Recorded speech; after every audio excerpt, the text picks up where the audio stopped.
Hello and welcome back to my vlog. Today I'm going to be reading a section of my book, The Fifth Coin. Now this came out just over a month ago at the time of recording. So basically what it's about is these coins, these 5 coins, Roman coins, give people powers. So they're kind of like superheroes, but they're not proper superheroes. The coins sort of meld with them and then they get a special power, but the coins have been kept secret. Okay, so people don't know about them. And they've changed the course of history at times, only slightly, because they're just kind of people doing nice things more than trying to rule the world, okay? Because the collective of people who are the coin bearers, they do know each other. They don't want it to get out in the world in case the coins are used for bad. Now, what happens is, in the book, Daniel, who's a 14-year-old who thinks his dad is an international businessman, gets whisked out of school to a hospital in Madrid, where he finds that his dad didn't actually work as an international businessman, but worked for the UN peacekeeping force. And he's handed a Roman coin, okay, and told to keep it safe and that someone's after him or looking for it. And that's kind of where the story goes. So what I thought I would do is start by reading the prologue. I know some people don't like prologues in books, but I don't mind a prologue. So there's the prologue, okay. Now this gives a little bit of background information, a bit of history about the speed coins, the coin that gives speed power to the user. And throughout the book, these are dotted throughout the book. So the main story is Daniel and the coin bearers, and then dotted throughout the book are sort of past points of people who are the ancestors of the current coin bearers, who have changed history slightly, but not really in such a grandiose way, more in the sort of way that they are sort of helping out or making things better. So this first chapter is set in Rome. It's called Romans, and it's set in 312, okay? And this is it. This is the prologue to the fifth coin. Victory chants rang through the air, creating sweet music with the clanking of armour, hoofbeats and footfall of infantry. Soon they would arrive in Augusta Taurinorum, modern-day Turin, and continue their march against the usurper Maxentius. A light wind whipped up banners and flags as the army snaked along the dusty path. The city was now in view, dull in the overcast weather. Sunlight poured down as parts of clouds split away. Something glinted in the rays, reflecting the light towards the advancing troops. An army. Maxentius. Aetius Tullius sat atop his chestnut-brown steed as it ambled forward, tight within the formation that travelled in Constantine's force. In one hand a long spear complete with red flag. The other held tight the reins. The red plume sitting atop his gold helm and polished chainmail showed he was of some importance. With the others, Aetius' steed halted upon the commander's bellow. Leaders of the various units relayed the message through shouts. It worked its way back along the army. Soon they would form up. Then came the bit Aetius hated, the cavalry charge. He did not dislike battle. He could see its importance. He just did not feel in control on horseback. He could not use his power to true effect. No discussion, no meeting amidst the battlefield. Upon reaching a suitable distance from the already formed army, they moved into battle position, a wide, thin line of cavalry with infantry behind. Seated at one of the wider flanks, Aetius looked upon the enemy, a thick throng of heavily armed cavalry, Maxentius' fiercest men, the cataphractari. The rest of his commander's strategy became clear. They required 2 or 3 soldiers per enemy in order to defeat them. That was the reason he sat on the flank. Those in the centre will be hit hard, suffer heavy casualties. Best not to put your strongest warriors, especially those with special powers, in the first assault, leaving your weaker fighters to pick up the pieces. The usual eerie silence descended, the calm before the storm, mounted warriors staring at each other across a blank canvas that would soon be painted with the bodies of man and horse. A roar came from Maxentius' side. Defending the city, Constantine longed to enter. Hooves trotted at first, then quickened into a full-on charge.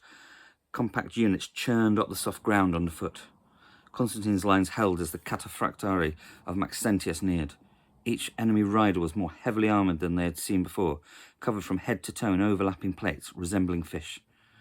On their heads, conical helmets, and by their sides, sharp lances, which had now been dropped to an attacking position.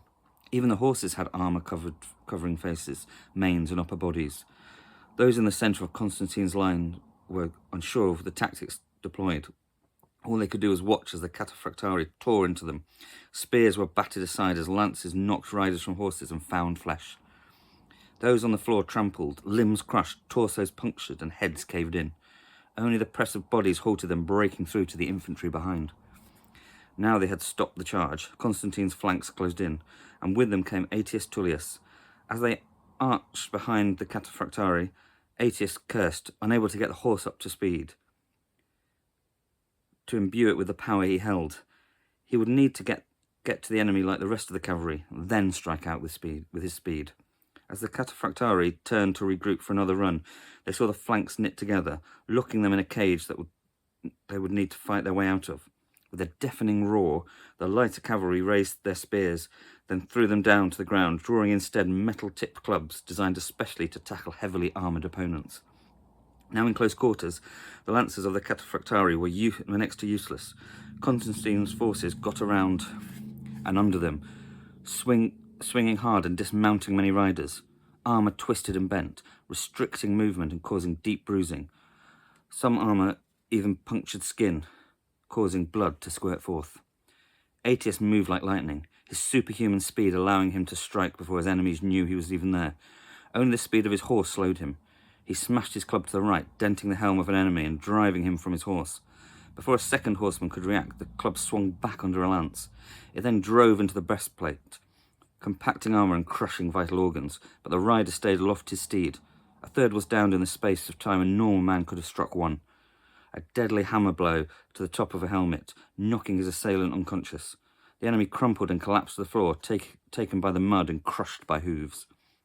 As Aetius looked up, pausing for a moment, he observed his comrades striking blows, some knocking riders from horses, some landing deadly hits, whilst others missed their target altogether, picking up their own wounds for their trouble. At the edges of the fracas, Constantine's banner still blew proudly in the wind, a large golden P with an X emblazoned underneath it, set on a background of deep red. Ornate triangular patterns created in pure gold sat atop the pole the banner resided on. Aetius should have smiled. They were at least still in the battle, but they had only been here for just over a minute. His speed, his gift, his power allowed him to strike down many foes before the battle for real started. He had waited too long, a lance thrust towards his midriff. It would have impaled a normal man, but Aetius was not normal. He threw himself down onto his horse before the lance was even an inch from his body. The enemy's follow-through took him past Aetius, who moved his club in an uppercut motion, sending the man sprawling to the ground and the horse careering in the other direction. A shout, another command. Maxentius' infantry were retreating, trying to get to the sanctuary of the city. A siege is not what Constantine wanted, to have to hurt or starve his own people inside. A small faction of cavalry broke off to give chase, whilst the rest continued to confront the cataphractari. Another shout, barely audible above the din of battle. Aetius knew they wanted him to join the chase. He moved his steed away from the battle and dismounted. Discarding his club, he checked his belt for his sword, stroked his steed's side and patted him, thanking him for his help in battle. He returned and ran. It did not take Aetius long to catch up with the cavalry, hunting down the fleeing infantry, such was his speed. In fact, he was the first to engage the enemy, slashing at the backs of legs and sending his foes tumbling. These fighters without horses were not as heavily armoured. They were much easier to pick off. He had taken down about 5 before they realised anyone was there. 3 turned to face him, swords ready and long red shields raised. Aetius came to a halt. He had no shield, but that did not matter. His speed would be his protector. He lifted his sword as he watched the 3 in front move to battle positions. The middle one stepped forward, the last mistake he would make. Before he could thrust his gladius, Aetius was inside the shield, ramming his sword through the enemy's throat. Blood squirted from the wound, but had no time to cover Aetius's face. He no longer stood there.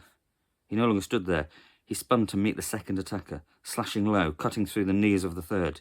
The last soldier raised his shield, but a firm kick knocked him off his feet. Aetius drove his sword through the man's face before it hit and stood over the now writhing body of the third warrior. Over the sound of his screams, Aetius shouted, "For Rome!" and drove his sword into his enemy's skull. He felt the drum of hooves on soft earth, seconds before the cavalry appeared, passing around him like a stone in a stream. Looking back to the battleground, he noticed the rest of his horsemen had defeated the cataphractari, with far few casualties than expected. His head shot round almost 180 degrees to the city. The gates were closed. They were not letting Maxentius' army in. Constantine's claim about the loyalty of the people of Augusta Taurinorum had been vindicated. Aetius closed his eyes. This would be a slaughter. He turned away. This was not his battle. He had done his part for the emperor. He had done his part for Rome. And there we go. That is the prologue of the 5th coin. Okay, so hopefully you can see Aetius Tullius has got the power of the speed coin. There are 4 other coins with powers in as well. And then the story moves on to Daniel and his part, where he sees his dad dying in a hospital in Madrid, and then we start the adventure from there. So hopefully you like it and you enjoy it and you think, oh, I wouldn't mind reading that. So I've got links below to the US and UK sites you can get it from on Amazon in print form or in ebook form. You can get it on any site actually on Amazon, but I tend to just put those links there. There's also links to my my blog and my social media accounts, so you can check that out as well. And yeah, if you do read it, download it or buy it and enjoy it, please pop a review on Amazon and or Goodreads. Yeah, and hopefully you do enjoy it. There is a second book in the works. Okay, so there's a second one in the works. Well, actually, I've written it, so the story will continue. So I think that's it for now, really. Hopefully you enjoyed that prologue, and I think if you enjoy the prologue, you enjoy the book. There's a bit of gore in there, but not too much because it's a young adult book. And yeah, just hopefully you'll enjoy it. And until next time, I'll see you. Bye.